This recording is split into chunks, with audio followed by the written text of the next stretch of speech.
Hey there guys, how we doing? Welcome back to AFC Game by Game. This is my preview for the match on Saturday, the 3 PM kickoff between Arsenal and West Ham United. Now we go into this game, as you know, on the back of 2 defeats, so it's not exactly ideal. We have played 2 very good teams, let's not forget that, and there's only so many times I can say it. We've played City at home, we've played Chelsea away. 2 games that realistically it was going to be tough to pick up more than the point from those 2 games. But I think we've done ourselves proud, especially in that game away from home at Stamford Bridge. The way we played, the performance we put in, the charisma we showed to come back from 2 goals down to bring it back to 2-2 and then unfortunately lose the game in the last 10 minutes. It's good to see it from Arsenal, and there are so many positives that we can take from these opening 2 games.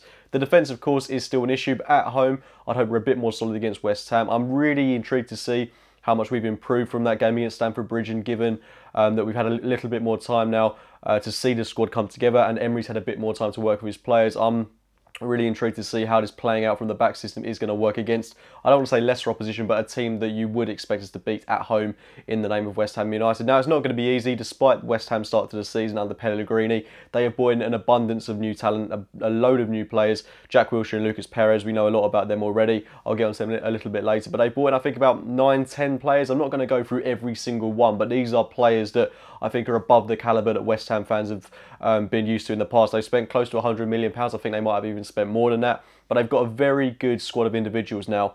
Obviously, in these first 2 games, it hasn't quite clicked for them just yet. They haven't really worked that well together. But they've got players like Chicharito, Arnautovic from last season. In the middle of the park, they've got someone like Jack Wilshere, who's going to bring a lot of creativity to their game. They brought in Carlos Sanchez to sturdy things up in the midfield as well. They brought in Fredericks, a right back. They brought in Diop at centre half. So it's really a completely new team at West Ham United, with a few veterans in there like Mark Noble. So it is going to take time for that team to progress. I think West Ham fans have to be realistic, much like us. They are a team that are going through a transitional phase as well. So it should be a good game. It should be an entertaining one, to say the least. I think we've got a lot of opportunity to exploit this West Ham United side in the midfield. The way Liverpool took them apart on the opening day of the season, Noble and Wilshere is not a tangible midfield pivot in my opinion. We can cut through that like butter if we get the game right.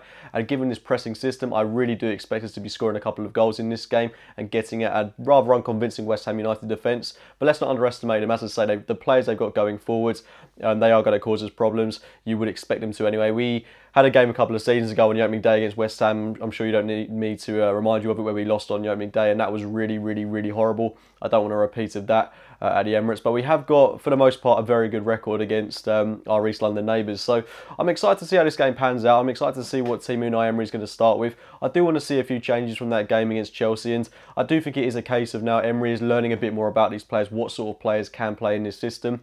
It was interesting to see last week the likes of Xhaka get hooked at half-time. Mesut Ozil get taken off as well. I'm surprised not to see Torreira start, surprised not to see Ramsey start as well, but it is now looking like Emery is starting to pick players that he thinks are more suited to his system. Great to see a fantastic performance from Alex Iwobi last week as well, who has certainly earned a place in the team, I think, going into this game on Saturday. And it's good to have a 3 PM kickoff. I mean, how often can we say that, especially when it's a derby as well? Even though it's not the biggest derby in the Premier League, Arsenal versus West Ham, they're always quite tasty fixtures, and it should be, as I say, a very entertaining spectacle. And I think this game really is going to be one on what team that Emery picks, because I do think there are certain players in this side, Mesut Ozil being one of them, who brings excellent individual skill and talent to the game. His creativity, I don't think we've got a better player in the squad than him at creating chances and creating space. But if we're going to play a pressing game, I think we need to be playing players that, well, I know that we need to be playing players that are adapted to that system, and they're going to be the best players that are suited for that style of playing. On that note, getting into your team lineups, thanks again to everyone that tweeted in.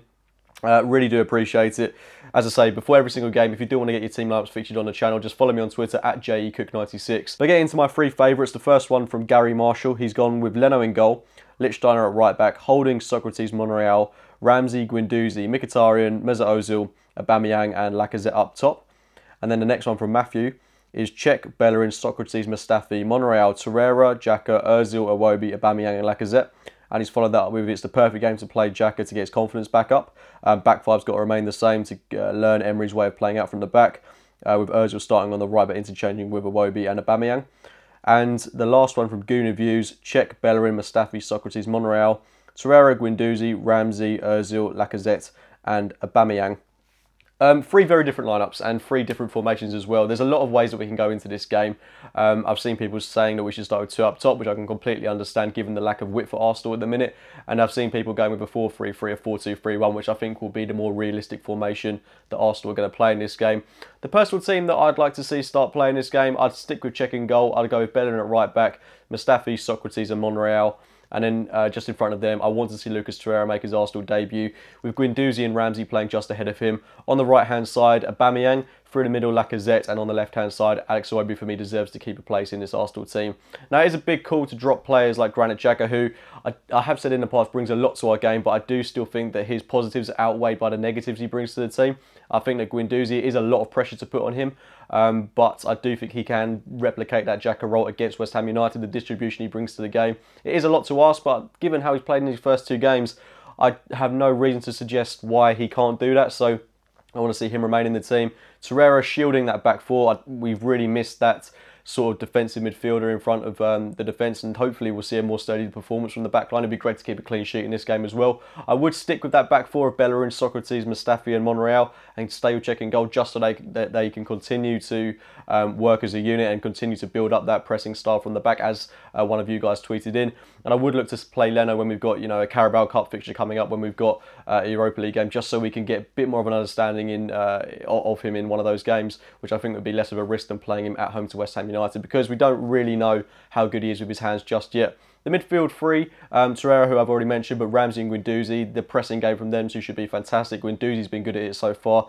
And Ramsey, I don't think he was anywhere near as bad as people have made out in that game against Manchester City, so I think he comes back into the team and utilises the pressing game well. And the front three of Aubameyang playing on the right-hand side as opposed to the left, I think that should work very well for him. Brings a little bit more width to the side. He's got to be strict. The same goes for Iwobi. Stretch the game. If you look at how City play and Liverpool play, two of the best sides in the league at the moment in my eyes, the way they stretch the game with their wide players like Sane, Mane, these kind of players that are so brilliant wingers, and they stretch the game to perfection. I don't think we've got players that we don't have natural wingers like that at the minute, but someone like Aubameyang should be able to stretch the game a bit more. Someone like Iwobi can certainly bring that to his game as well. He's used to playing wide, and then Lacazette through the middle. Very formidable front three. I don't think Mkhitaryan, despite getting a goal and an assist, was particularly convincing at Stamford Bridge, so I want to see Aubameyang and Iwobi on the flanks, and that should be a very fluid, a very goal-scoring, you would hope, front three as well. And then we've got players like Mkhitaryan, as I say, Mesut Ozil, Granit Xhaka to introduce to the game as well. So it's positive, and I'd like to see maybe Reiss Nelson get an appearance off the bench. That'd be really good to see. And hopefully this can be Emery's first win of the season.